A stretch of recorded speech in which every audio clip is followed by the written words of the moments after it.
दिनांक 25 मे रोजी दुपारी जामखेड तालुक्यातील साकत येथील शेतकरी संभाजी नवनाथ वराड हे शेती मशागतीचे काम करण्यासाठी बैलगाडी घेऊन साकत कडभणवाडी येथील पार्ली शिवारात चालले होते।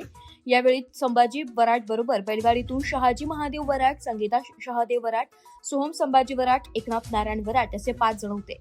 रस्त्यावर तुटलेल्या तारेवर बैल चाललेले असताना बैलांचा तारेला स्पर्श झाला। यावेळी करंट बसून बैलांचा जागीच मृत्यू झाला असून बैलगाडीला टायरचे चाके असल्याने गाडीला करंट आला नाही, यामुळे गाडीतील 5 जण बचावले। बैलांचा मृत्यू झाल्याने शेतकऱ्यांचे सुमारे 1.5 लाखांचे नुकसान झाले। संभाजी नवनाथ वराड हे शेतीच्या मशागतीसाठी बारला शिवारात बैलगाडी घेऊन चालले होते। बैलगाडीत 5 जण होते। रस्त्यावर विजेची तार तुटलेली होती।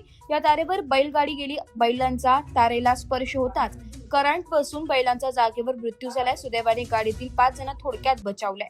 मृत बैलांची बाजारभावानुसार किंमत सुमारे 1.50 लाख रुपये। पेरणी तोंडावर आली असताना बैल गेले। आता नांगरणी मोगडा पाळी कशी करायची? सरकारने तातडीने मदत द्यावी अशी मागणी संभाजी वराड यांनी अश्वानावर होत केली आहे। घटनेची माहिती मिळताच महावितरणचे वायरमॅन सावंत, पशुवैद्यकीय अधीक्षक डॉक्टर मोठे गावकर यांनी घटनास्थळी धाव घेत पंचनामा केला। माजी सभापती संजय वराड, सचिन वराड सर, शिवाजी वराड, गंगाराम पुलवडे घटनास्थळी दाखल झाले। आता मृत बैलासाठी शासनाच्या धोरणानुसार शेतकऱ्याला महावितरणाकडून मदत मिळण्यासाठी सर्व प्रक्रिया लवकरात लवकर केली जाईल असे महावितरणचे अभियंता शिंदे यांनी सांगितले।